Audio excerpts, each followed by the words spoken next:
Vendre ses produits sur Internet par le biais de géants du web, comme Rue du Commerce, Amazon ou Cdiscount. En France, plus de 10 000 entreprises ont fait ce choix. Mais à quelles conditions? Et est-ce toujours un pari gagnant? Tiens Sébastien. Christian Aubin est papetier au Havre.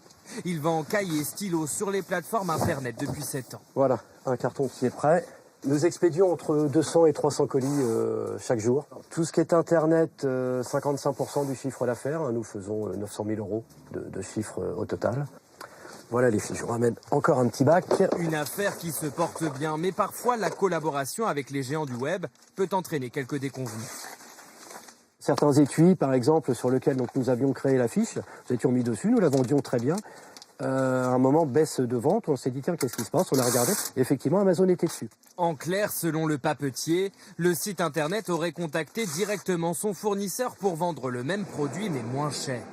Une pratique que conteste Amazon, pourtant pointée du doigt par d'autres PME. Mais ce n'est pas la seule. Depuis quelques mois, elle dénonce les marges trop élevées, mais aussi des contrats qu'elle juge déséquilibrés. Ces contrats, que contiennent-ils? Nous avons examiné ceux d'Amazon, la plus grande plateforme en ligne.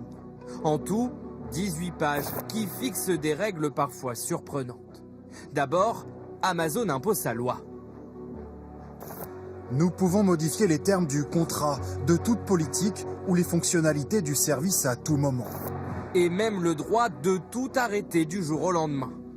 Nous pouvons résilier le service et ce contrat pour toute raison et à tout moment.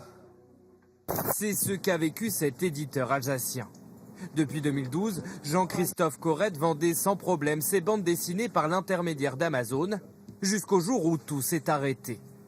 Un matin, en juillet dernier, on a un message qui nous dit impossible de vous connecter, Amazon a suspendu votre compte vendeur. Alors on a tout essayé pour réouvrir notre compte. Moi, j'ai écrit une dizaine de mails, à chaque fois vous recevez un message, ce sera bien pris en compte et il ne se passe rien. Son compte sera finalement rouvert 4 mois plus tard sans aucune explication.